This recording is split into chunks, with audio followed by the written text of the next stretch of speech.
ಶ್ರೀ ಗರುಡ ಪುರಾಣ. ಶಿವಪೂಜೆಯನ್ನು ಮಾಡುವ ವಿಧಾನ. ಓಂ ಹ್ರಾಂ ಶಿವಾಯ ನಮಃ ಎಂಬ ಮಂತ್ರದೊಂದಿಗೆ ಆಸನವನ್ನು ಪೂಜಿಸಬೇಕು.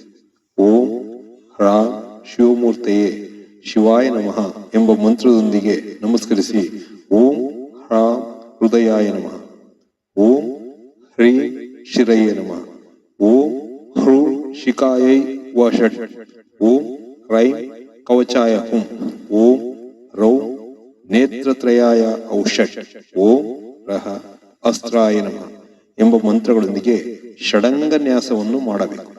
ಆ ನಂತರ ಓಂ ಹ್ರಾಂ ಸತ್ಯೋ ಜಾತಾಯ ನಮಃ, ಓಂ ಹ್ರೀಂ ನಾಮದೇವಾಯ ನಮಃ, ಓಂ ಹ್ರೂಂ ಅಘೋರಾಯ ನಮಃ, ಓಂ ಹ್ರೈಂ ತತ್ಪುರುಷಾಯ ನಮಃ, ಓಂ ರೌಂ ಈಶಾನಾಯ ನಮಃ ಎಂಬ ಮಂತ್ರದೊಂದಿಗೆ ಶಿವನ ಪಂಚಮುಖಗಳನ್ನು ಪೂಜಿಸಬೇಕು.